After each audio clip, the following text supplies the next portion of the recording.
Daddy, you sure you know what you're doing? Peace, peace. Welcome to the AV Experience Podcast. I am your host, Alvando Vincent, also known as AV. Whoa, last time I checked, I'm still hot. Yeah. Real hot. Yeah. And today, in-house, we have two in-house guests again. Y'all go ahead and introduce yourself before I give the topic. All right, Tyson, better known as Knock. Martrell Holland. All right. So today's topic, we're gonna continue guy talk. This will be part 2, guy talk. So, all right. So back to the relationships between the man and the woman. How should a man treat a woman? 50-50? Is that a thing? What y'all think about that? Yeah, I think it's up. It can work. It can work. It depends on depends on how y'all want to make it work. Mm-hmm. Some men don't want to cook and clean. Right, So that right. 50-50 ain't gonna work. That's right. If the man he wanna cook and clean, he want to take on those types of responsibilities. Right. Yeah, 50-50 work. But especially in this economy, man. When everything going up. Yeah, it's a little harder to do it by yourself as a man, you know what I'm saying? You can, but it's going to be a lot of sacrifices going to have to be made, because, your woman, she going to be mad because, she ain't going to be able to go out to eat as much as she want to and whatever and stuff. You're going to have to cut back on this, cut back on that. She ain't want to make all them cutbacks, Yeah. So that's going to cause a major issue. So, but if whatever works, we don't do a 50-50. Okay. It ain't 50-50 with us. It's more like a 90-10. More, Okay. It's more like a 90-10. I handle, pretty much majority of it, whatever, and she maybe handle a little bit, whatever, and she do whatever else she want to do with her money. And I don't mind, helping out when it comes to, cleaning, cooking sometimes. Maybe she might want me to cook maybe once a month, Okay. If anything, or she might want me to clean up maybe once every 2 weeks or something like that. She pretty much handles majority of the cleaning. I handle majority of the bills and the finances when it comes to that. So Okay. All right, look at that. We got a traditional man who's not totally against the modern mind frame of 50-50. Right? Yeah. Say that right? Okay. What about yourself? Well, I've done basically all three, where I've done the 50-50, where I'd help clean. She needs some help around the house. I can't just sit there and watch her, struggle. I come off from work, whatnot. Mm-hmm. And I've done it where, I took on all the bills she didn't have to work, And I've also been on the other side where I didn't have any work at the time, Mm-hmm. And she was doing it, so I was helping out. I was being a stay-at-home dad, until things got better. So I've been in all three. And it just depends. You have to do what you have to do in the relationship, and I feel like both partners should be willing to do whatever you need to do to keep the family going as a team. I keep saying about a team. We can't just say, we're not going to do this, we're not going to do that. At that time, you may need to do that. Right. Yeah. But we have to have structure, though. It has to be one person trying to lead us to a goal, and we following that goal and have a plan together. So with that being said, when you were But be in agreement. when she was taking care, when you was a stay-at-home dad, did that give her the title of head of household? Well, there used to be some issues sometimes where because if they're providing, according to the mind state, no disrespect, none, they can be that way. So if the woman is making more money, she takes on the title of head of household. That's what you're saying. That's what you just said. Oh no. I didn't accept that. That caused conflict, but they feel that way. They feel that way. I can agree with that. Okay. Because they have the money they're putting in, and then if they got friends, and then they start adding in, whether you're the man and you treat like a man or not, then it can be seen in a bad light. Regardless, you chose not to bail out, and you sticking in there and doing your part while you in there, and you still trying to get work. So Trey, you said no. You don't. It don't matter if if you a stay-at-home dad or she making more money. Let's say she making 100,000 and you making 10,000. Yeah. She's not. You don't think she can hit a household? Oh man, my impact on the house ain't, it ain't just monetary. Okay. So, my head of household ain't, it ain't got nothing to do with the finances. The finance is a big part too, but Exactly. it ain't all about that. That's right. That's right. So, if I'm leading on other levels and I'm doing my thing on that, and I'm still going around with the the leadership qualities, then I'm still head of household. Even though you handling the finances, I'm still head of household. Okay. All right. It ain't changed. Ain't nothing changed. That's right. I'm with that. Head of household. Yes, sir. That's Now, that's when right. it comes I to don't the care. taxes, they still gonna write it down though. Yeah. Yeah, they gonna write down their head of yeah. household because they bringing in their income. Well, they can be Yeah. head of household on paper according to the government. But if you're a man, you're gonna be a man regardless. That's Yeah, right. that's They right. can't And take they're gonna be manhood. if they're gonna be conflict, because of that, they're gonna be problems. Oh yeah, it's gonna be conflict. I've been in that situation as well, and my problem that's probably why my first one failed because she was making more than I was. That's just basically what it boiled down to, and she actually came out of her mouth and said, "I don't deserve the respect as a husband if I don't make more than she do." That was a bad thing to say to me because from that point on, that just gave me the motivation to make more and more and more. From that point in time, not knowing any better, I had 3 jobs. 3 jobs. All I did was work and sleep. That's work, sleep, and eat. That's all I did. I held down 3 jobs just to prove that point. You know what I'm saying? That you're not the head of household, and I didn't know any better. That money don't Dictate that. yeah, that the money don't dictate that. So from that point on, I might have gone through a short period of time where I did not make more than the female I was dealing with.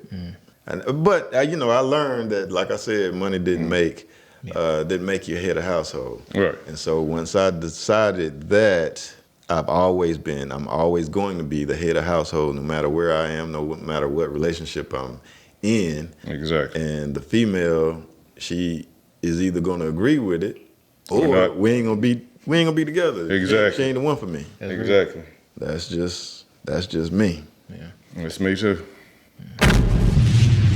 If you are female and you think money makes you the head of household, you are incorrect. Doggone it. That is just what it is. If you are a female and you think 50-50 is the way it should be because you're equal, that is incorrect. Doggone. That is incorrect. There's no such thing as 50-50. One, because it's hard to, how you gonna measure 50-50? That just doesn't make sense. Each partner gives as much as they possibly can of each other if they're really dedicated to the relationship. Exactly. So, yeah, that is what it is. That 50-50 is going to have to fluctuate at time to time, depending on the situation. That's right. Right. That's right. So get that out your heads. Go ahead and give some advice to the single female and the single male who, if they are either looking for a relationship, trying to get into a relationship, in a relationship, and all that stuff. Just give some advice to them. Let them know what time it is. The best advice I can give is to, when you coming in, be yourself. First and foremost, make sure you let them know exactly, tell the truth on everything. You know what I'm saying? Be very transparent in that way. Be very open to let them know exactly how you feel about something. How exactly if you don't like just dealing with one woman, hey, let her know. Right. Okay. Let her know. Some women like that. Yep, that's Some women right. like that. That's right. Because they want to be in the same situation. They don't mind stepping out doing it. They don't. Yeah. That's right. Y'all might that can work out. But if you actually trying to be in a serious relationship, make sure you talk about the roles and what how y'all Roles and expectation. Yep, exactly. Okay. How y'all want that to go. If you do that, then you have a better chance at finding some type of relationship success. In that area. Yeah. Okay. What about what's your guidance per se for these modern younger folk? Well, I'm no expert at all. Ain't none of us are. Even the ones that say they are not. But from my experience, I've made my mistakes too, but I've learned from them. Mm-hmm. I feel like the best way, just like you said, learn the roles and responsibility, be truthful. I think a lot of people wear masks, just make sure you're truthful, get them roles and expectations out there, whether male or female. Stop the games. Stop playing the games. If you're trying to further the cause, be with it. Don't be playing any games. A lot of people playing games out here. Take off the mask, be real, take off the weed, stop selling drugs, stop all that. If you're gonna be real, be real. Hold on now. Take off the weed. You know that ain't happening. Hey, Come on now. You going too far with that one. Yeah, I know, right, Way right. too far. The hair and makeup. You just Yeah. go up here now. But to stop the jokes, though, for real, it has to be unconditional love. Yeah, that's real. Have unconditional love. I don't think anybody know what that is. Yeah, I know. And I don't think everybody really want a relationship. I think they want someone they can oppress, Yeah, And I'm not saying everybody, but for the most part, I say the majority, I think a lot of them just want to control, get what they can, transactional relationship. They do got a lot of those now. Yeah, transactional relationship. Whatever you can give to me, Yep. you know, Yeah, they do. what I can give to you, you know, if I don't have to give you that much, you know, and if you can't give it to me, I'm moving on to the next. But which, like I said, they're not all of them. But, So and I'm talking about men and women. why did you get married? What were the determining factors of you getting married? I actually drove with my friends around when you got married, and then other people got married, and then I started really thinking about it. But I did have one that I wanted to get married with, so that kind of drove me to that, and I wanted to have kids. So all that actually got me there. Why? Why did you ask her to marry you? Well, initially back then, I had been looking for a wife. I wanted one that was devout. I was practicing Islam. I was studying Islam back then. Mm-hmm. And I wanted a Muslim. I wanted all the factors of a Muslima. Mm-hmm. Hair covered, respectful, knew how to take care of the kids, you know, things of that nature. I wanted already ready-made. The wife I got was no shade. She came in and said she would be those things and try to become those things. And I think that was too much for her. So those roles of a Muslima, those qualities that you get, you know, how to take care of kids, you know, things that most women aren't taught, you know, they teach them. You know, whether it's the black Muslim, they have the MGT, Muslim girl training, they just have more structure in teaching what a husband and a wife should do and how to go about in dating, you know, staying away and coming together. The values, you know, was just there. So before I got married, I sat down with my wife and said, we're not going to do any arguing. I feel like you said, about the roles and expectations, we sat down and said that at the table. I said, if we have any discussion, we should sit down at the table and talk about it. You know, no arguing or yelling, you know, like you see out in the street where black couples doing that and they start fighting, busting car windows. I know I didn't want that. Right. So when I seen the Muslima and how they were, and I think about my grandmother and her husband, how they were together for years, all the way, death do you part. And I said, that's what I want. And I said, that's the only way I can see that happening. Okay. So with those values, they didn't necessarily have to be a Muslim, but that's the only way. And I actually seen where they were really sticking with it. I seen the Western mentality of how we were assimilated to be certain ways in this culture. And so when you met your wife, she Became Muslim. Yeah. Accepted the Shahada. Okay, all right. And so evidently she had convinced you that she was going to adhere to that. So that's why you married her. Exactly. Right. Okay. All right. So Trail, why did you get married? What made you ask? What made me ask? Well, I already had the in my mind that I, you know, during that time, you know, going through a relationship and you know, kind of like how can I put it? Seeing what type of female she was. Okay. You see what I'm saying? So I knew how she thought, and you know what type of, kind of had an idea what type of wife she would be. Okay. So, but ultimately, she was the one that kind of like kept throwing the idea of marriage out to me. Okay. It wasn't originally Your idea. with, you know, my idea. I wasn't really thinking about marriage during that time. I didn't really see the importance of marriage. you know, or whatever. I was more on the level of when we got together. I was more out in the streets, more like my pops. I was just out there just dibbling and dabbling. But you know, more when I met her, I kind of got tired of that. And I was just more trying to, in the mind state of trying to find something more solidified, you know, I was trying to get something more stable and try to kind of like work on that, you know, and it was just more of timing with her. It was more, she came in at the right time. You know, she kind of fit my vibe a little bit, you know what I'm saying, kind of good. So, but she was the one ultimately to push that. She pushed the idea of marriage. Okay. And I was open for it. I was open. Well, even though I think it was the same in mine. You know, I would call that pressure. Yeah. Oh, so y'all were pressured into getting married. Yeah. Kind of, sort of. Kinda, sorta. Kind of. Okay.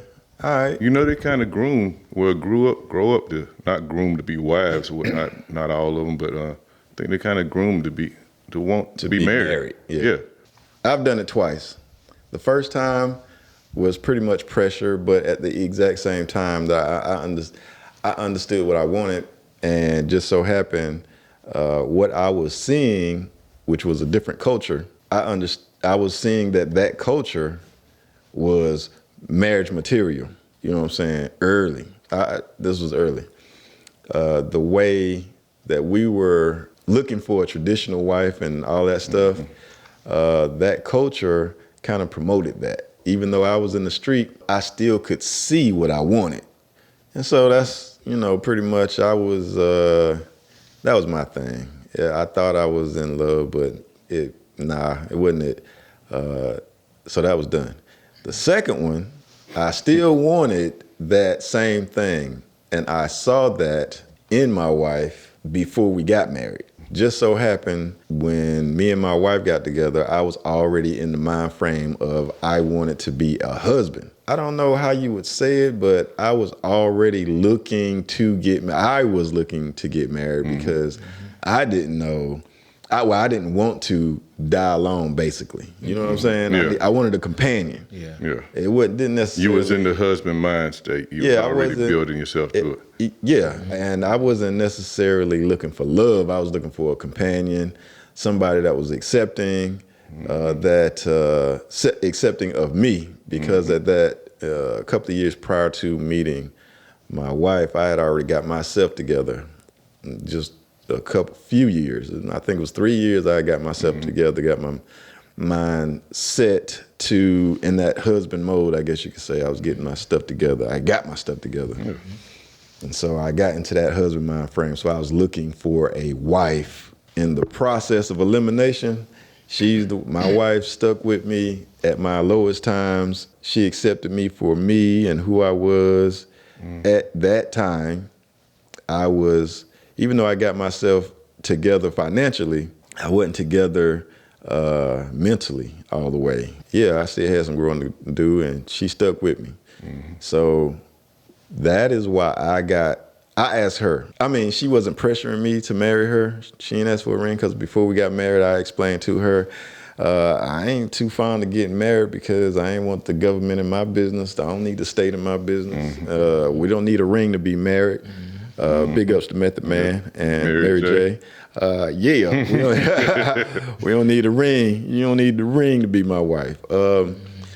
But, you know, I understood her parents were Christian, traditional Christians or whatever, and she was raised that way. I folded and asked her to marry me through the traditional way. And that's what happened. I got married, not on my part. It wasn't an emotional marriage, you know, emotional being the love factor. It was more of I found my companion. I found I guess a friend that I could count on and, you know what I'm saying, that we could build with and so forth and so on. She got married out of love. I got married out of logic. Or that's what we do. You know what I'm saying? Yep. That's my story. And I don't know if we're going to wrap it up, but I do know we're going to take a break right now. And I want to thank y'all for tuning in to the AV Experience podcast. And I'm going to sign off and we're going to take a break or wrap it up. I might be back, I might not. You just got to stay up so you can find out. Are you sure you know what you're doing? Peace. It's your wedding day, you're in the moment, and you're shining brighter than the sun. This is a day you should never forget. Unfortunately, memories fade over time, but I'm here to put your mind at ease with a professional video that will bring that moment back to life every time you watch it. You can even share it with family and friends so you all can smile together. Contact AV, your professional videographer, at www.avfilmsolutions.com. That's avfilmsolutions.com. Daddy, you sure you know what you're doing? Yeah, welcome back. Thank y'all for tuning in to the AV Experience Podcast. I am your host, Alvando Vincent, also known as AV. Well, last time I checked, I'm still hot. I'm still Real hot. Still hot, and we still talking about this relationship thing. We're going to continue guy talk. This will be part 2, guy talk. And the topic, we're going to start out with the hierarchy of a relationship or a marriage, either one. I know most religious people should go by the blueprint of God, husband or man, woman or wife, then children, and then pet, if that's the case. Yeah. So that's how we're going to start, and that's what we're going to talk about. And I understand that there are non-religious people out there that still go by the exact same thing. I'm married, and the hierarchy is, and this was established before we even got married, the hierarchy or the chain of command is man, woman, and child. That's just the traditional way that we went into this relationship. How about you all? That's all I've ever known, that hierarchy, and I feel like that structure is the best thing for a family, even religious or when you just go out there in general, because we're more focused on certain things and better suited for certain things as far as raising a family. And where the woman comes in, her role is more beneficial for that. I feel like the whole thing, a man and a woman definitely need to be part in raising with the family, but it has to be structure and order. Mm-hmm. And you have to work together as a team. Right, most definitely. I agree. Yeah. Well, I agree with that. In my situation, it was more of something I wasn't familiar with. Okay. I was taught it. Okay. Through religion, the hierarchy. I was taught it, but I wasn't showed it. You see what I'm saying? In the house. Okay. You see what I'm saying? Growing up, I wasn't shown that. So that was something I had to more grow in towards. You see what I'm saying? Gotcha. Whatever. And I wasn't too much familiar with the man responsibilities when it came to marriage. You feel what I'm saying? Okay. And how it's supposed to have been set up. I know how it's supposed to be set up, but I didn't know how to do it. You see what I'm saying? Gotcha. And as I grew, I started stepping into that leadership role a little bit more. You see what I'm saying? So, okay. Experience was the best teacher, because most black men don't come from two-parent households to where they can see it and emulate it or whatnot. But in my case, I used my grandparents. I saw my grandparents do it and how it was done and supposed to be done and whatnot. So, yeah. I have another thing that I want to talk about, in relationships, the trying times. The trying times is when we get mad at each other. Those are the trying times. The trying times is when you go through a hardship. That's when you can see. That's when you can see if your partner is there for you or there for convenience. Yeah, so, that's how you can tell if you made the right choice. Who sticks with you through thick and thin, rich or poor, illness and health. You know what I'm saying? Mm-hmm. All of that. Those are the factors of the relationship. What was the worst? What was the worst time? Yeah, you heard that. Yeah. The worst time I could say was when I wasn't working, during the times I wasn't working. Okay. Yeah, during the times I wasn't working was some of the hardest times, because it kind of makes you feel like when you can't provide financially, it makes you kind of feel inadequate in that way, and that's not a good feeling. So those were some of the trying times that I had during the relationship. Yeah. Okay, all right. So me in this marriage, I don't think we've had any trying times, no poor times, no rough times, no rough patches or nothing like that. So in this marriage right here, the only trying times that we've had is her getting on trying me. So I think that's, and since I'm still here, I guess, she done picked the right one, because, I am who I am, and I refuse to try to be somebody else. So if and we have already discussed it, I'm into being happy through the longevity. I done went through my fire, I guess you could say, with marriages and relationships. I ain't gonna say marriage, I'm gonna say relationships. I refuse to be unhappy for an extended period of time in a relationship now. That deserves a bomb. I know, okay. So I know my worth. I know my mind frame.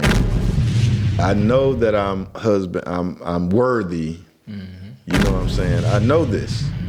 I know this about myself.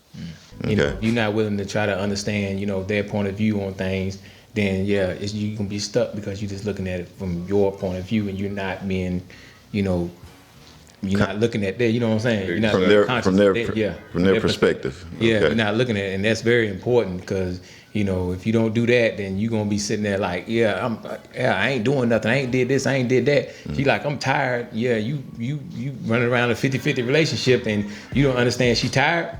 Okay. She went out work, and she come home cook and clean, and you don't understand she tired. Okay. You should know your mate. You're right. You should know your mate, and what they need, and don't have to wait for them to ask for you to do something. And accountability is good too, because you gotta be accountable. Held accountable for what you do, on male and female. You gotta be held accountable for what you do. If you're not stepping up in what you're supposed to be doing, then you need to hold yourself accountable. Look, hey, she's mad because I'm not on my level. Okay. And she got to be on the same thing. Okay, if he's mad, okay, I need to step it up. No, don't just get defensive and say, oh wait, hold on, whoa, you're attacking me.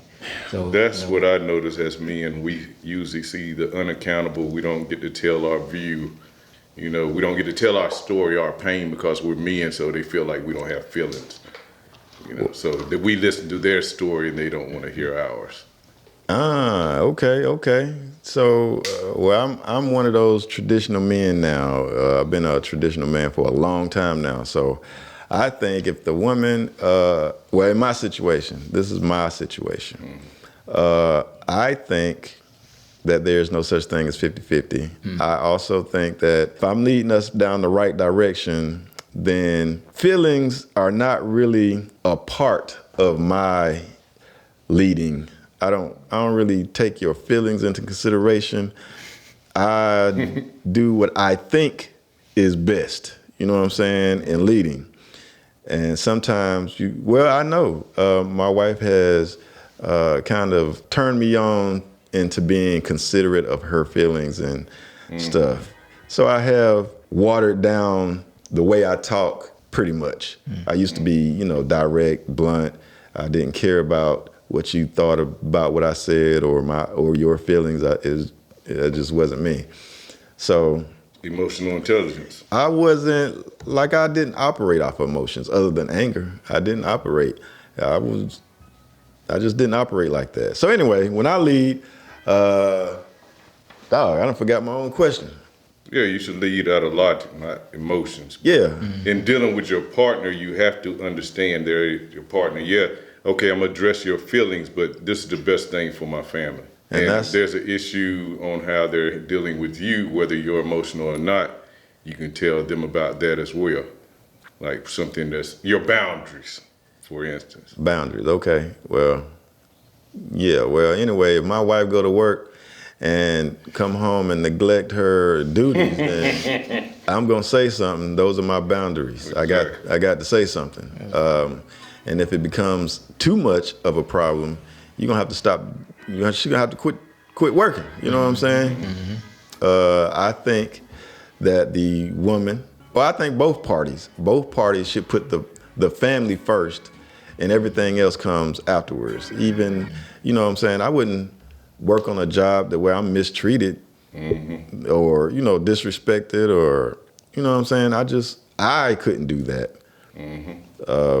voluntarily, because I know there's plenty of options out there.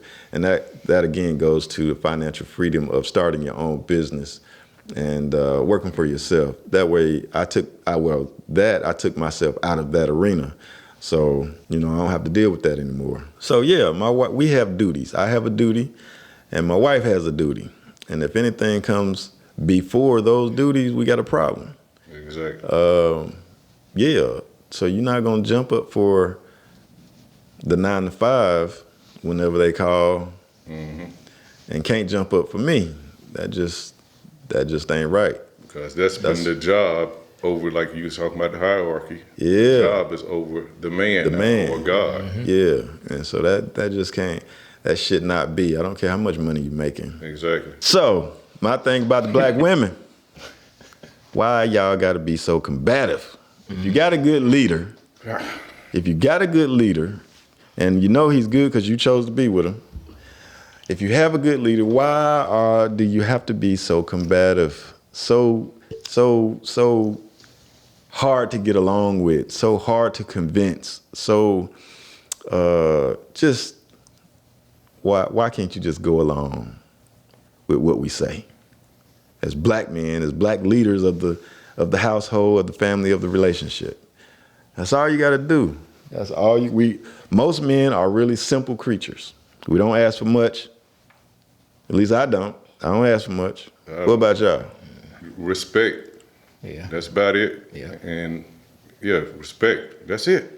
That's all he asking for. I ask for respect, I ask for food, and I ask for sex. That's it. Oh yeah. To me, all Not that's in that order either. Right, not in Not that in that order either. Yeah, if you got respect for me, all sex that's come gonna first, come. then the food come later.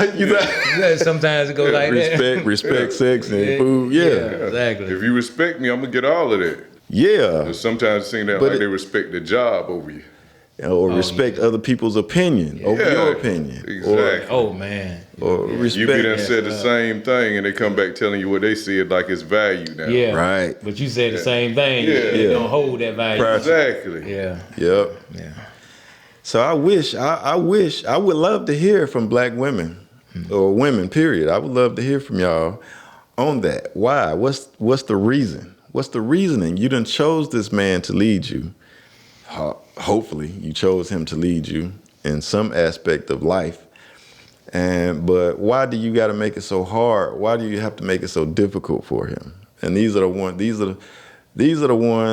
the women that I'm talking to, you know who you are. You know what I'm saying? The relationship is rough most of the time. Toxic. I ain't even gonna say toxic all the time. I'm gonna just say rough.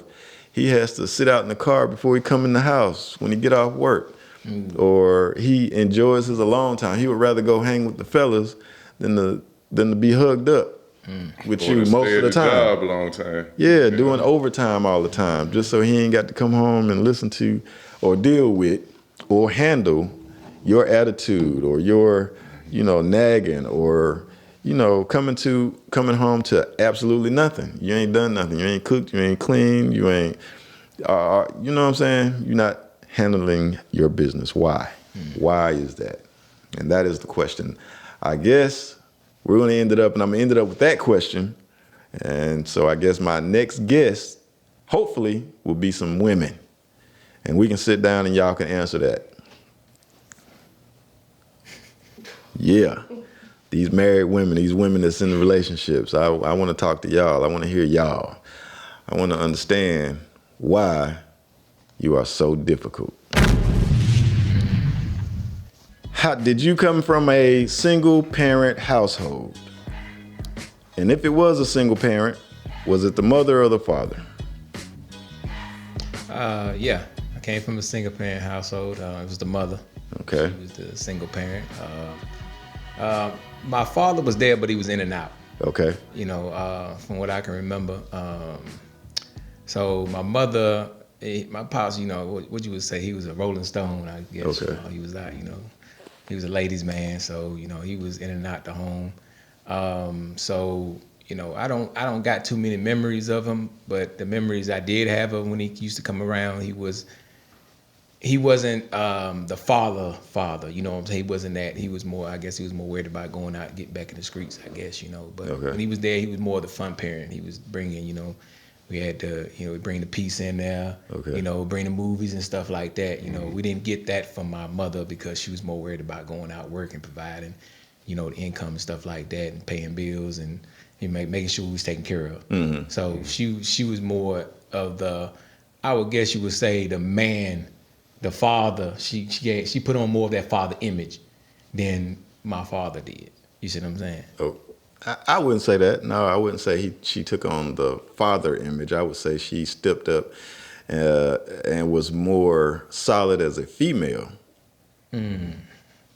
I think she stood up and became the responsible woman that, you know, that accepted the struggle and accepted the responsibility of raising children by herself, basically. I wouldn't necessarily call it the masculine. I wouldn't call it masculine. I wouldn't call it the male perspective. I wouldn't even attribute that to a strong female.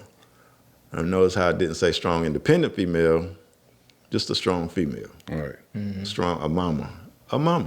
Yes, because Yeah. my mother didn't, you know, I raised in a single family household. You know that Yeah. two strong women, you know, I ain't saying strong independent. Right. And they raised me and taught me about women. You know, they taught me to take care of myself, taught me how to wash clothes, clean, cook, you know, on my own. You know, as far as the male aspect, it was my older brother that I had to look up to. Might not have been the best, but he did what he could. And I had my uncles. You know, I had a variety. And majority of the time, we don't have the best role models when we don't have a father there. When my father came, I think it was just rarely he'd pull up, you know, but I don't really know what their situation was. He would have like, it wasn't a fun thing. He would have deep conversations with me, you know, things like that. But as far as throwing the ball, things like that didn't happen. So that kind of motivated me to be a better father. And I didn't even hold a grudge against him because I don't know what their relationship was like. Not, especially since I'm older now, I don't know what was the factors that they had to deal with. I know my mother was a good woman and she did what she had to do. And my grandmother, and they did the best they could with me. Anything that happened with me was my own. So did your mama show you the ropes or teach you the ropes or Yeah, you know, my school mama you? whooped my ass, bro. No, for Trail, did she show you did she school you to a game or did she turn you on to anything for the real world? Did she prepare you for the real world other than No, just being a mom? not at all. Mine did. She told me about relationships as far as women. She told me what to look out for. You know, whereas my father didn't. And my grandmother, she was raw. She would tell me straight up. Yeah. About females? Yeah. She would say, you know, watch out. She might be married. This one right here, she might be trying to take your money. She might try and trap you and get pregnant. You know, you just got to be careful. You don't know how many women you can get killed out there. You don't know how many dudes she messing with. You know, they just came out real because, you know, a love for your son is different. I've noticed that when women have sons, they will tell them something different that they won't tell their own man.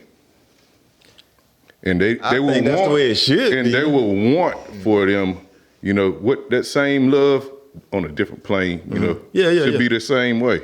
I think that's the way it should be.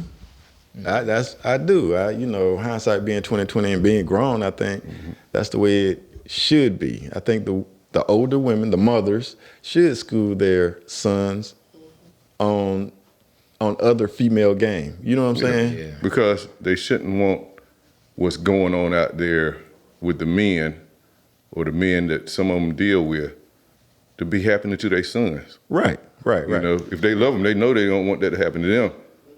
But those women, I think, are invested in their children. Right. That's why I say that hierarchy again comes back to it. Okay. Well, mine did not school me to game at all. But what she did was prepare me for the real world unknowingly. But as far as my dad is concerned, he was also in and out, but I had my aunt, his sisters. All my aunts and uncles were involved and played a part in my upbringing, I guess you could say. I learned quite a few things from them. I did spend time with my dad. I remember a couple of times spent with him, but it wasn't. I guess a learning session or a teaching factor. It was involved. It was just me being with him. You know what I'm saying? Me being in the presence of him. Yeah. He would take me and then live life, continue living life. Wasn't a teaching session. Not that I can recall anyway. All right. As an adult, that changed with both my parents. Both my parents grew as I grew. We established a line of communication towards growth and stuff. So, you know, that's the way it is. And so I grew up in the projects. You grew up in, it wasn't the Franklin projects. Colony. Yeah, it wasn't the projects though. Across the tracks. Yeah, across the tracks, but it was not the projects. It was back then it was a step up. It was a step up from, you know, Icetown or whatnot. What about you? I don't know where you grew up at, Trail. Where you? Well, we was originally from DC, but I think I was still pretty young by the time. I think we moved down here when I was about 5 years old. To where? Down to South Carolina, Jefferson, South Carolina. Yeah. Okay, so yeah, you didn't grow up in the projects. You grew up in the country. I grew up in the country. Yeah. Okay, so you. Country area, yeah. So all of us have different backgrounds, I guess you could say, and let's get into that. How is it growing up in the country as far as everything? What's your experience growing up in the country? I like the country. Well, I can't. That's the only experience I got, honestly. You know, being so young, moving down here. So that's the only really true experience I got is the country life. And I like the country life. I like the quiet. I like the kind of like the privacy. I can't see. The only thing I ain't like is when I was growing up, we lived right next to some white people. Okay. And they were a little more on the low key racist side. Okay. You know, they taught their kids that too. You know, so, you know, their kids come over there, you know, saying, you know, call you, you know. Come over to your house and call you that? Call you out your name? They were young. They were younger than us, so it ain't like we gonna sit there and, you know, chin check them or nothing like that. We couldn't be on that level with them. They was. You couldn't correct them. You could correct them though. I guess, you know, it wasn't that deep with us. I guess it wasn't that deep, you know, because they would say that, but at the same time, we would hang around these kids. We would, you know, play basketball. We would, you know what I'm saying? We would play hide and go seek and all these type stuff. You know, we would even be out in the woods climbing trees and stuff like that. So it wasn't like it was, okay, they called us out of that and I'm like, I'm going to cut you off type level. Plus, we wasn't, I guess at that age, we wasn't that, you know, we wasn't on that level of saying, okay, well, we know exactly what racism is on a deeper level. You know what I'm saying? We wasn't on that level, so it wasn't that deep with us. Okay. You know, so. All right. So as you got older, let's say the teenage years. Yeah. Did it change? Oh yeah, of course. Yeah, of course it changed. We, you know, I guess they started getting to a level to where they understood what it was actually was and what, you know, whatever. Plus, you know, they know we'll chin check them if that happened, you know, because we know what time it is. It was a little deeper meaning to that. At the age of, you know, teenage, 13, 14 years old, like you come over in our yard saying anything out the way, you gonna be going back over on the other side of the, you know, yard. So how was that? So so you came from a religious family? Yes. Right then, at that point in time? Yes. Okay, so how did your mama or your brother, your siblings, how did y'all handle that as far as from a religious standpoint? With what? With racism. What's well, first of all, tell the people what the religion was. Oh, my mom was she still is Jehovah's Witness. Okay, so my background, Jehovah's Witness. Okay, so being a Jehovah's Witness, I understand that is not the same as a Black Baptist church. It's diverse. And I think it's always been diverse. With it being diverse, was it more tolerant of racism than, let's say, you grew up in a Black Baptist church or in a Black neighborhood, or, you know what I'm saying? Was it more tolerated? Like everybody, just the white folk call Black folk out their names or disrespect the Black folk? I ain't never witnessed any of that in the religion. Every time we went to the Kingdom Hall, that's what they call it. Call it church. Yeah, we call it the Kingdom Hall. So anytime we ever went to the Kingdom Hall, I never experienced any type of racism. Never felt that type of vibe coming from any of the people there. So what about outside the Kingdom Hall? Did you? Nah, none of the people never came off in that type of way. No. Okay. I never can. No, I can't. Nope. Okay, so well, that's all right there. That's one good thing I will say about the Jehovah's Witnesses. From my experience from going to the Kingdom Hall, I ain't never experienced any racism, no blatant racism coming from the Kingdom Hall or Jehovah's Witnesses. Yeah, so that's a good thing. As far as religion goes, what about yourself? Well, Baptist. No, as far as let's back up to the original question. As far as growing up, how was it growing up in the colony? In Franklin Colony? Yeah, it wasn't any white folks over there. Yeah, it was. It was? Yeah. Okay. That is right. It was a step up from the project. Yeah, we had I think we had like 2 or 3 families, but it was predominantly Black. And growing up over there was, and these are houses. You grew up in a house, apartment? House. So look at that. That's wonderful. But the struggle still was real. Okay, it's a different kind of real. Okay. Every level has its struggle. Yeah. Yeah. That's prevalent today. As I remember, there were times we had no food in the house. Okay. We did the best we could. But yeah, struggle real. Oh, yeah. I had my mother and grandmother, had them both putting in income. And one time my uncle, who was kind of like the Mexican family, how everybody come together, which I think that should be now. We collab together, but, things were still tight.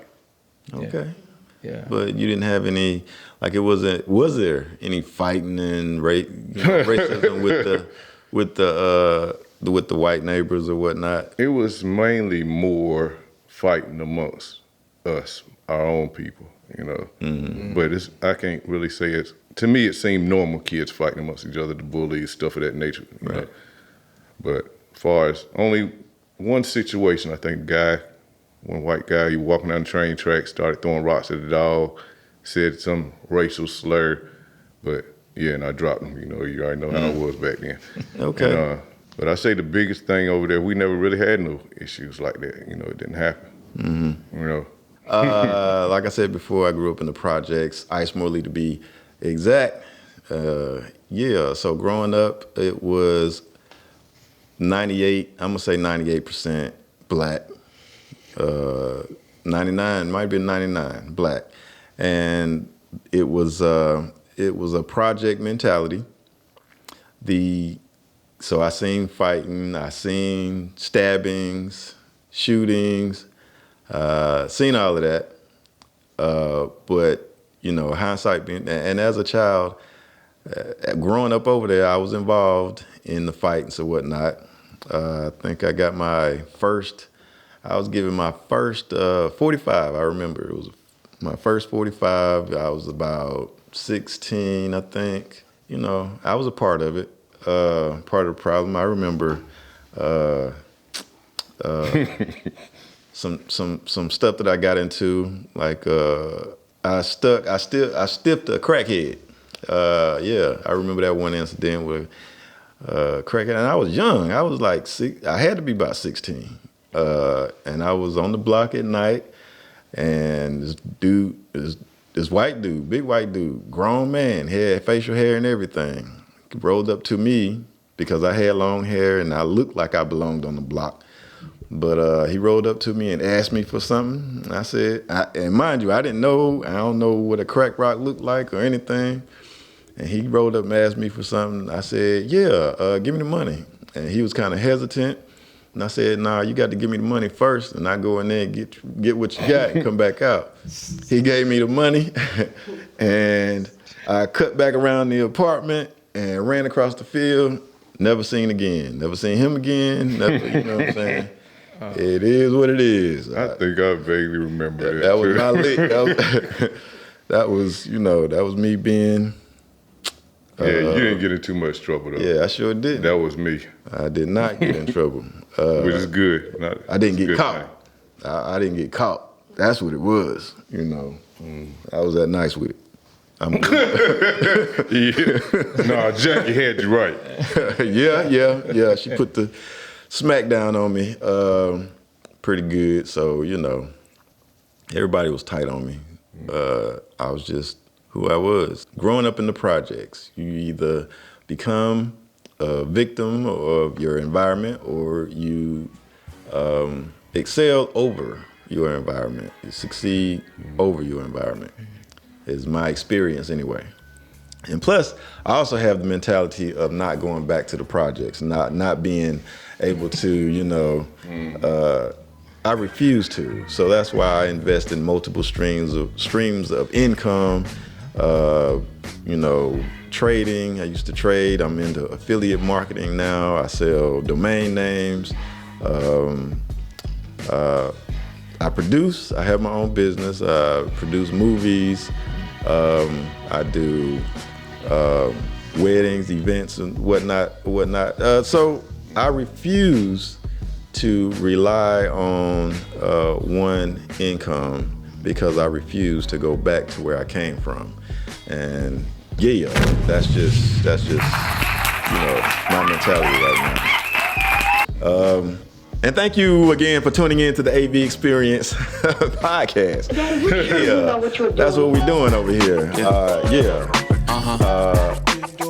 So be sure to subscribe, tune into the channel, subscribe, like, comment, share, Last time all I of that. checked, I'm still high. Because we hot over Real here, high. and I'm going to talk about it. That's what it is. Peace.